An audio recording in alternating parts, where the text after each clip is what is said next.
For centuries, one myth has refused to disappear, that Judaism believes non-Jews are inferior. You believe that Jews think they're better than everybody else. It says it in their Bible.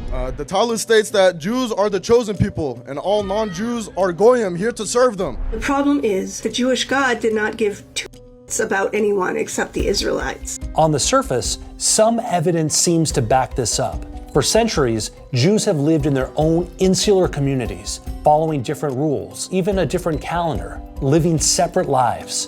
And the Torah straight up calls the Jews the chosen people. But a closer read puts this evidence in a whole new light and upends everything you thought you knew about the relationship between Judaism and non-Jews. So let's decode this. Does Judaism really think Jews are better than everyone else?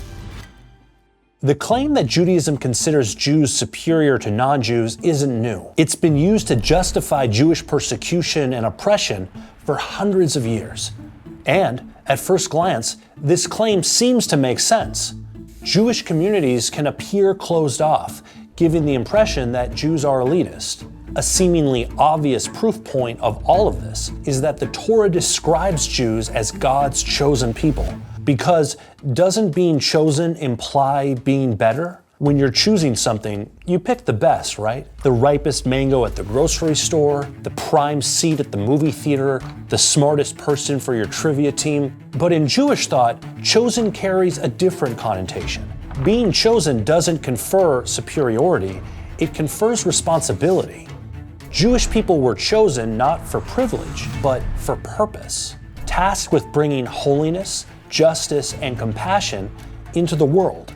The Jewish people entered into a covenant with God that governs life from the minute we wake up until the minute we go to sleep. That covenant demands that we follow hundreds of commandments, from the mundane to the sublime, like washing our hands before eating and loving our neighbor like ourselves. But the concept of being chosen has been twisted to paint Judaism as a faith rooted in superiority. Many other major world religions seek followers from everywhere. Anyone could subscribe to their beliefs, adopt their style of prayer, or join their worship by a simple conversion. But Judaism doesn't proselytize. People who aren't born Jewish can join, but conversion is a complicated process. And while everyone is welcome to take on the responsibilities of Judaism, you can't just become Jewish by saying you are. I'm Shomer Shabbos. But if Jews really believe in their mission, why don't they try to convince everyone else to join, like some other religions do? While other religions might insist that you have to follow their specific beliefs to get the good stuff, salvation, heaven, and afterlife, Judaism believes everyone can receive spiritual rewards regardless of whether or not they are Jewish. That's because, according to Jewish tradition, God gave all humans a set of rules, a moral code that all people are meant to follow. Not taking a life or engaging in illicit relationships, being honest and just, believing in one God. These are called the 7 Laws of Noah, referring to Noah from the flood story in the Bible. Jewish tradition teaches that anyone who follows the 7 Laws of Noah, the Torah's universal moral code, can receive the same eternal reward as Jewish people who keep the commandments. Judaism offers one of the most universal messages of all. All of humanity has the potential for godliness and its rewards, not just Jews. And yet, the tradition speaks of 2 sets of expectations, one for Jews, one for non-Jews. Jewish thinkers have long wrestled with what this means. One school of these philosophers are people who study the most mystical aspects of Judaism, called Kabbalah, an esoteric body of work that explores the metaphysical side of the universe. According to Kabbalists, Jews and non-Jews have 2 different spiritual functions within a larger metaphysical framework, and this is reflected in our souls. Kabbalists believe that everyone has a soul, and they also believed that Jews have an extra spiritual dimension, which they call a second soul, rooted in their unique divine mission. But this distinction wasn't a value statement about human worth. When the Kabbalists talked about a universal soul, they were referring to the human instincts that we all share, Jews and non-Jews alike, our default factory settings. And just like we're all built with the same human nature, all people have the potential to make the world ready for holiness. That's what the natural soul is connected to, the potential to overcome our human instincts and bring God into our lives. By following the 7 laws of Noah and living in an ethical way, non-Jews make the world a place where God can be revealed. The idea of a divine soul in Judaism, or in Kabbalah, refers to an added spiritual dimension that's tied specifically to the covenant between God and the Jewish people. Remember the idea that chosenness really means responsibility? That's what this soul represents, the responsibility to reveal holiness. This doesn't mean our natural soul is somehow devoid of holiness. In fact, quite the opposite. Some Kabbalists explain that divinity is intrinsic to the natural soul too. Within the natural soul is a spark of God that everyone can access. In this sense, Jews and non-Jews are partners in bringing godliness to earth.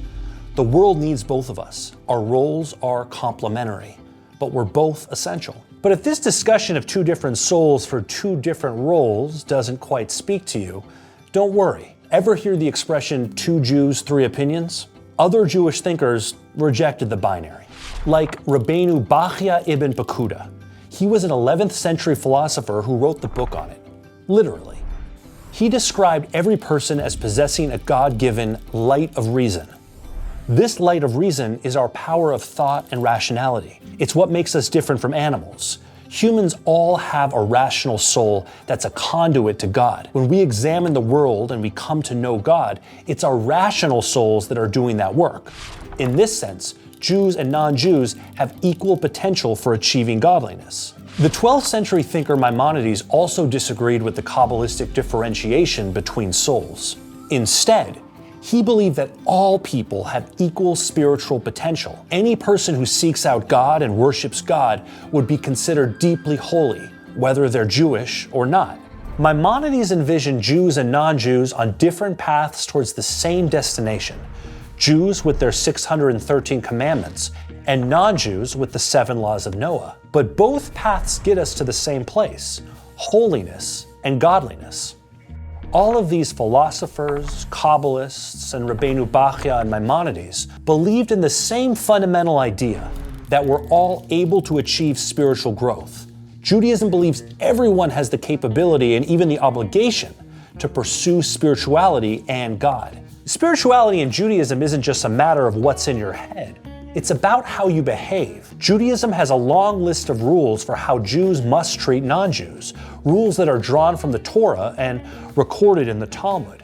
The Talmud is a multi-layered anthology of rabbinic conversations and arguments about Jewish law. It's a sprawling, centuries-long record of debate, disagreement, folklore, philosophy, ethics, and lots of tangents with funny little anecdotes. Sometimes the position of the rabbis was clear, like when the Talmud explicitly obligates Jews not to make any distinctions when it comes to supporting the poor, burying the departed, or visiting the sick.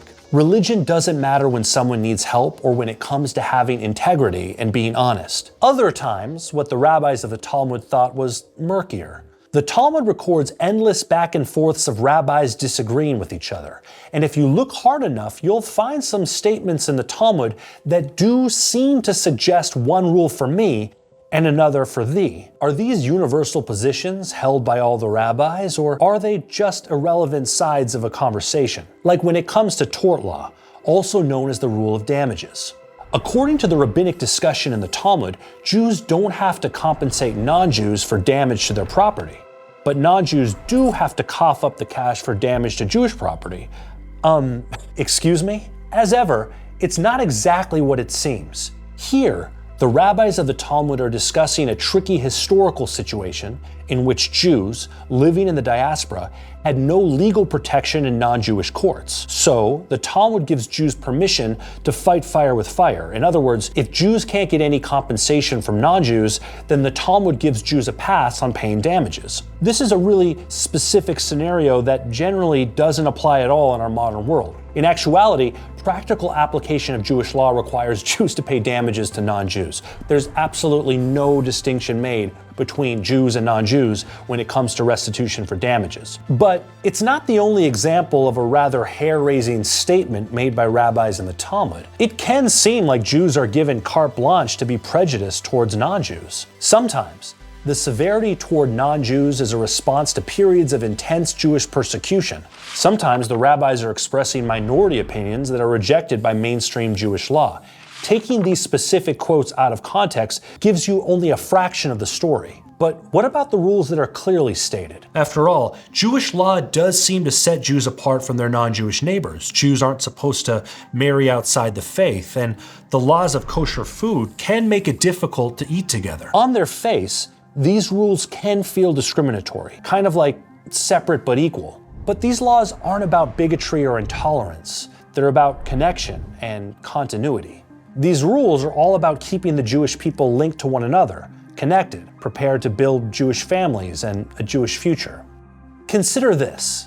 The Torah doesn't open with the story of Abraham, the first monotheist and ancestor of the Jewish people, or with Moses and the Jewish people receiving the Ten Commandments.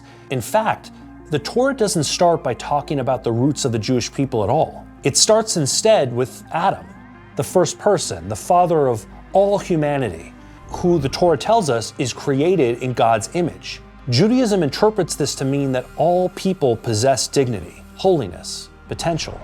By beginning with the prototype human, the Torah is telling us that our most foundational obligation as people is to treat each other with dignity and respect, that all people are of equal worth, equally important, equally essential.